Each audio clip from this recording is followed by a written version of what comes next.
Cool. Well, good morning, everybody. Thank you all so much for being here. I wasn't expecting this many folks, so this is exciting. I'm really happy to see you all here today.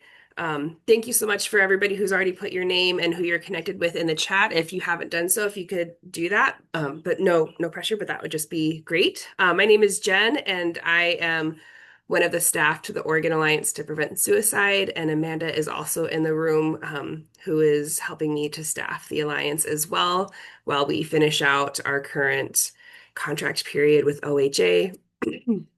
Also, just a quick side note, I'm a bit sick, so if you hear me coughing or if I mute every now and then, it's just that way you don't have to hear me cough. So apologies if there's any of that you hear. If you ever have any questions during any of this, please feel free to go ahead and unmute and interrupt me or put it in the chat, whatever's going to be easiest for you, and I'll do what I can to answer those questions. This is just going to be the goal for today is really to do a high level overview of some one-time grants that we will be putting out requests for later this week. Just so a high level overview, and then to answer some questions if I can for those, and to talk a little bit about the timeline and to just go over that process. So that is our goal for today.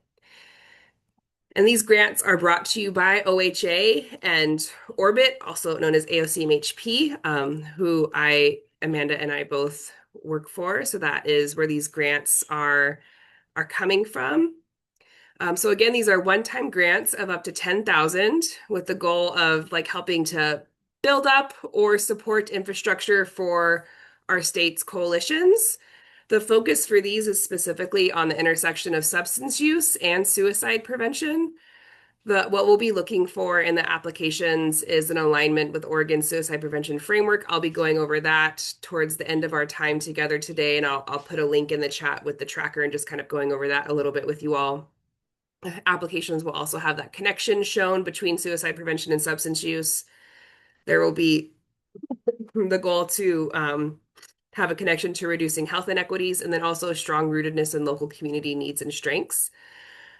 These applications will be reviewed by myself and OHA, and then we'll let you all know over email.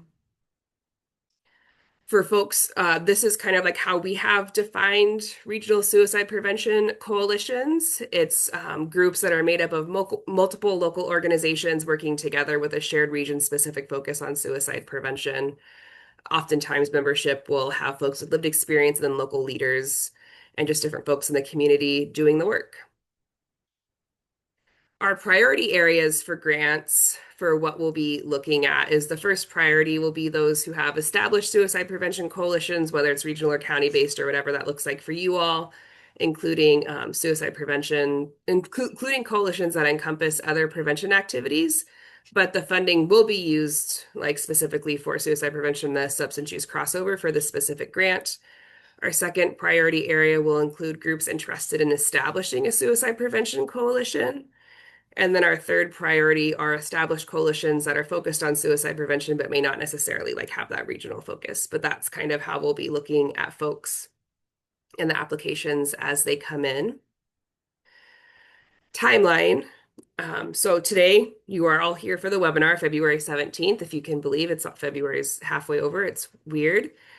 We're also going to be doing something a little bit different when we had, excuse me, some grants a couple years ago. We had heard from some coalitions that sometimes a short deadline made it tricky because sometimes some coalitions have multiple red tape areas or just different things to kind of like get through in order to apply for things, like having to talk to your commissioners or just going through different like county-wide or city-wide leadership infrastructures, depending upon how your specific coalition is set up. So like sometimes that short turnaround and deadline was super great, and for other coalitions it was actually a barrier. So what we're doing this time is that by March 30th, we're hoping that folks can either have their application in or an intent to apply for an application, just so that way we can kind of know who is interested and who will be doing that in case like you want to apply, you have all your things, you just have to get the sign off from maybe a commissioner or just some other type of entity that only meets certain times and it just like happens to not, or maybe like you have to meet with your coalition and you all only meet quarterly whatever those different barriers are. So we're hoping that having either an application or an intent to apply can help to reduce some of those barriers, because really the goal is to be as low barrier as possible with these. We'll let folks know of their award by April 13th. Funding will be distributed by the 27th. And um, like your project timelines can vary. The maximum timeline will be by June 2027, but they can finish sooner if needed. So like don't feel the need to like fill the whole fiscal year if your project won't fill that entire time. That's totally okay. Any questions about the timeline or any concerns? Okay. What we're going to be asking of recipients is folks will be asked to submit a brief, again, like low barrier, one-page progress report on or before January 31st, 2027, like that halfway point, with a final report due by June 30th. But if the project has been completed or will be completed around that January 31st deadline, then you can just submit your final report. You don't have to do like a progress and a final.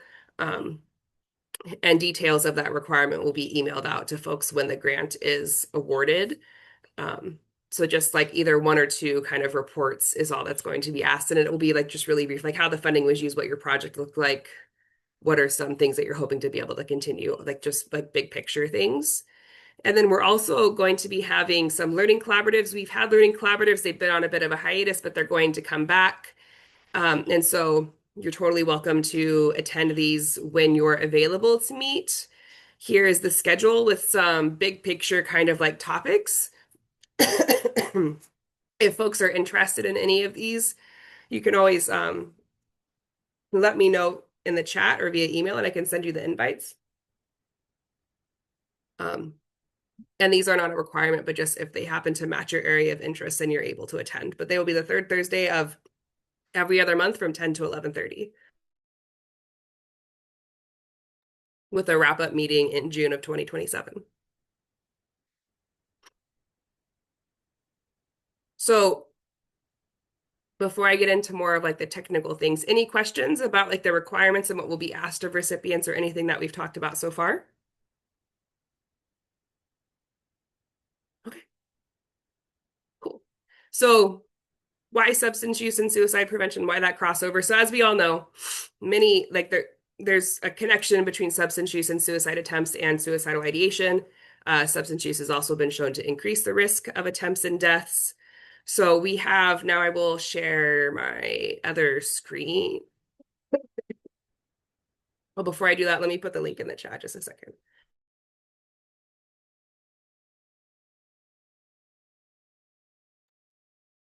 So in the chat, you will now see the smart sheet that I am going to share on my screen. So this right here has the 2026 to 2030 YSIP initiatives, our Youth Suicide Intervention and Prevention Plan for the state. This is where you will need to kind of like show your project's connection to our state's YSIP. And the way that you can do that is in this smart sheet. If you go to population or area focus and you click on these little dots, go down to filter, and then select values. Go to substance use right here, and then apply. It will show you the different substance use specific things that are showing up in our YSIP framework. So if there's a project that you think fits specifically with like one of the substance use ones, then you can list that in your application. But it doesn't necessarily have to be a substance use prevention one, right? Like as we know, there's crossover with risk factors and other pieces outside of like the SUD specific ones that are in here, but that's just like one way that you can filter things. There's lots of different filters that are in here, but if we will also be sharing a document that with the application that will go out later this week that will have a couple of examples of where some substance use and suicide prevention crossover could take place. And like, if that might be helpful for you to have like some examples of like, here's an initiative and a potential project and like what that could look like. So we'll have some examples that will go out with the application as well later this week. But this is just the tracker in case you all wanted to look more closely at that and see if there's anything that stands out to you that would be of interest to you and your coalition and your potential projects.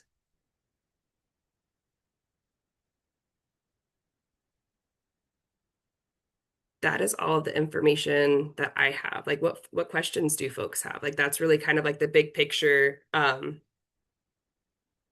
Yeah, everything and like what that will look like with some crossover and everything like that in our timeline. Do folks have any like questions or concerns or any red galley? Yes, thank you. Hi, Jen. Okay. No concerns. Just Okay. appreciate being in this space with all of you.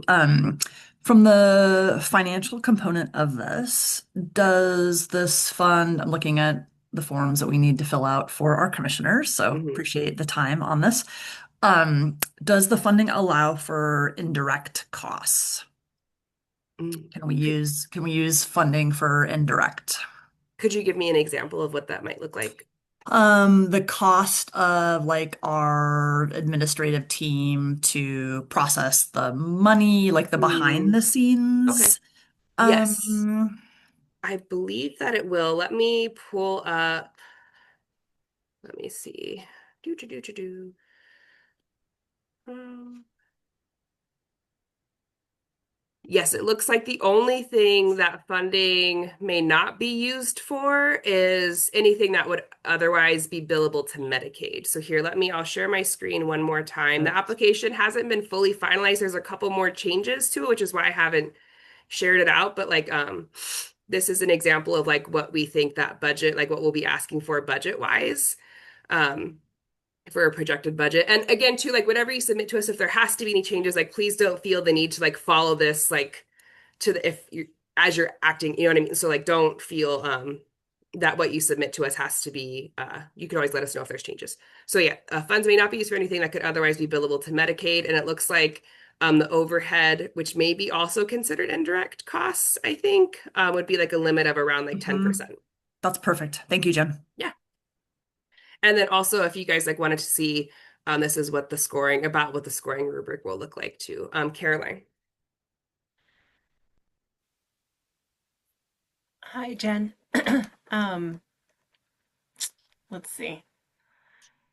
Will the application get released and just posted on the Alliance, the AOCMHP orbit?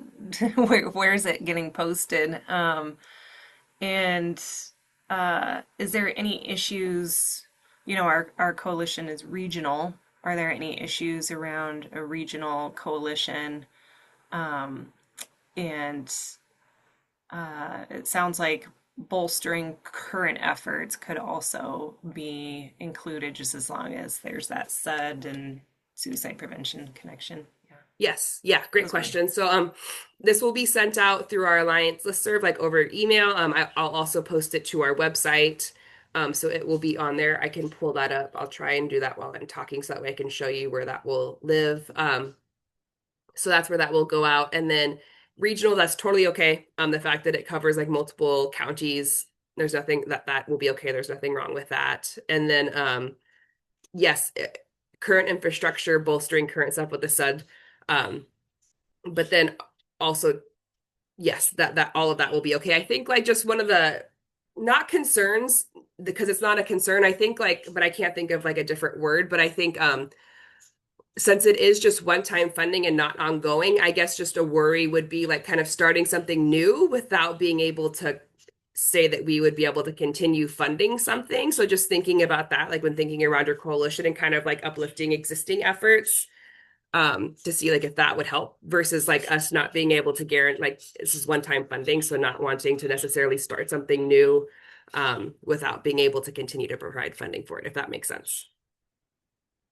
And I will really quickly share a different screen. So on our website, if you hover over the Suicide Prevention Coalition link, there will be a new drop down that will say 2026 Coalition Grant Application. So in addition to the website, the email that will go out, it will also be here with a new drop down later this week. So that's where it will live on the website. Andy, you are next on my screen. Hey, I guess I'm slightly confused by the application deadline slash intent to apply deadline. Mhm. Because I'm hoping you can explain that more because it looks like if you put an intent to apply by the end of March, you still get an award decision by April 13th. So can you explain that a little bit more for me? It's a great question. This is the first time that we are doing this, so I think that your confusion makes sense because we haven't really ironed out what the details of that might look like. So that makes a lot of sense. From my understanding, kind of like when you do the intent to apply, part of our ask will be letting us about when you'll know kind of where that when you should have like a final decision for whether or not you can apply for it. So like maybe your county commissioners or your coalition will be meeting April 1st and you're like, we'll know by April 2nd what that will look like and kind of like whether or not we'll be able to apply and what that amount will look like. So on our end, we would kind of like ear out, we'll save the number, like the dollars that you'll be asking for just in case. And then like by that deadline that you give us, we'll kind of connect with you and see if you'll be able to. And then if you aren't able to apply for whatever reason, we can shift those funds elsewhere. Does that help to answer that question, Andy? Yeah, it does. Thank you. Of course. Michelle, you're next on my screen.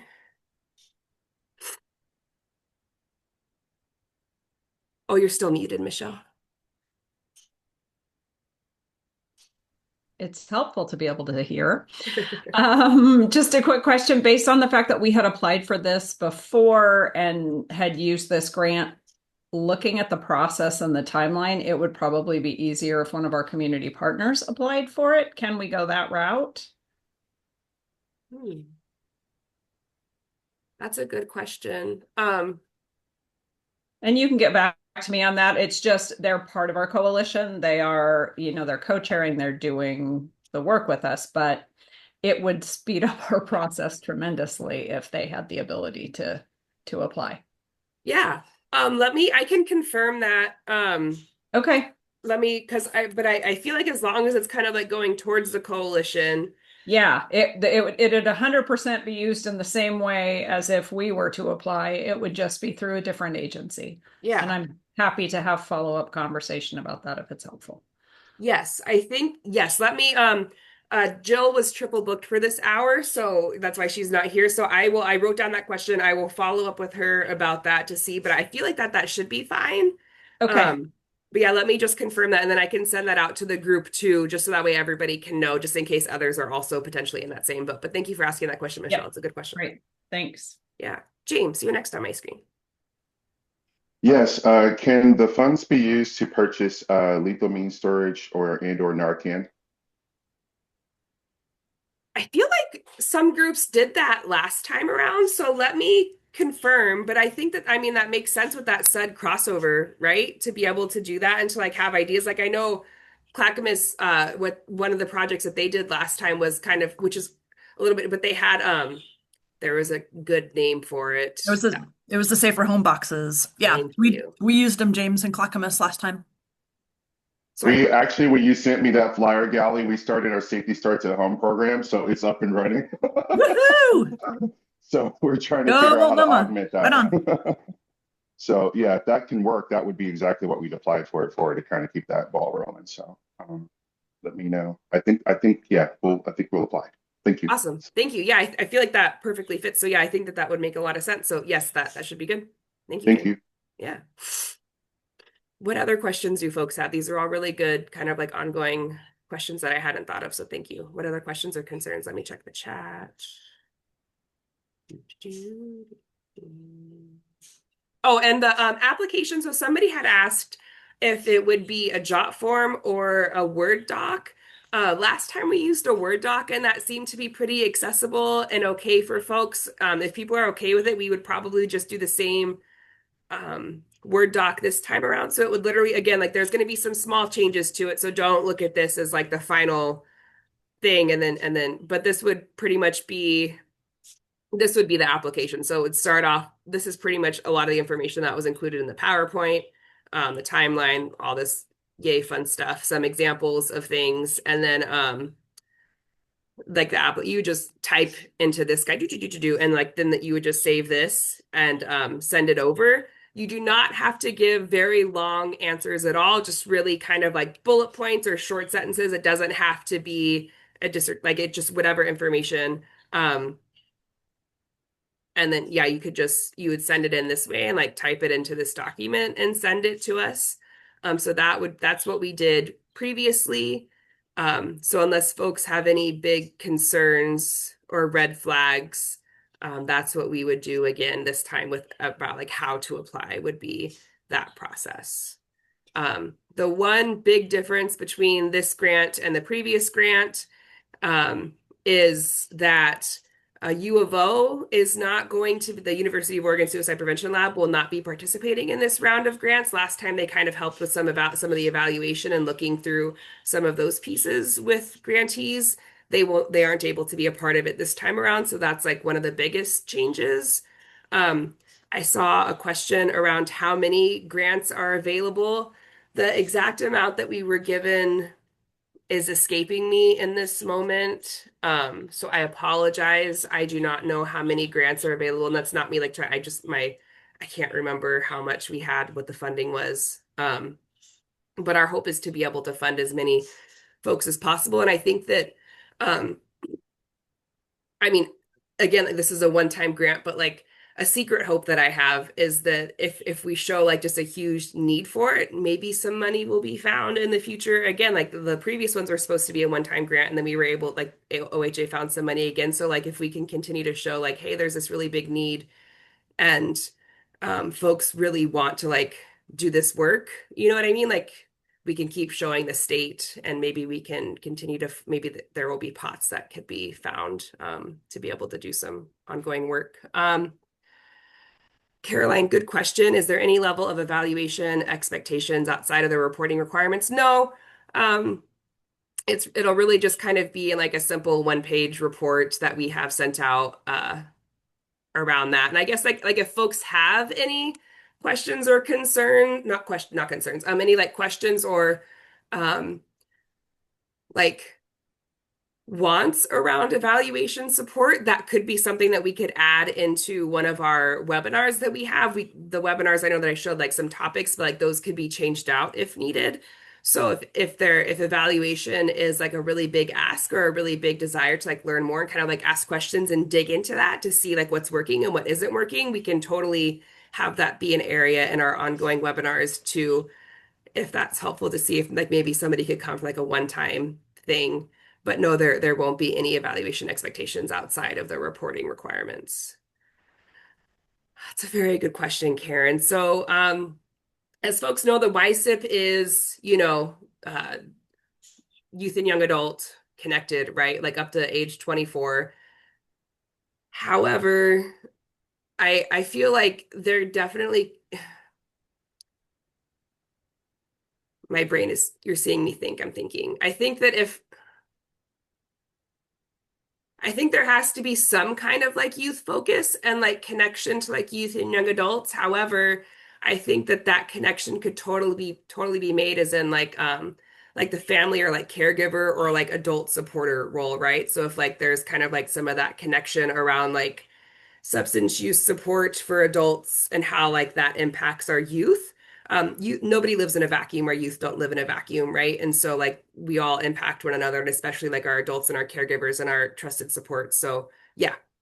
So if like we're able to kind of like show that connection and how that crossover like can happen like with the SUD, I see that as being helpful and good. Like for example, like with the safe home boxes that like Gally and James were talking about, like those weren't necessarily given specifically to kids, right? But like it still like had that crossover and that impact on the kids and the youth in the home. So yeah.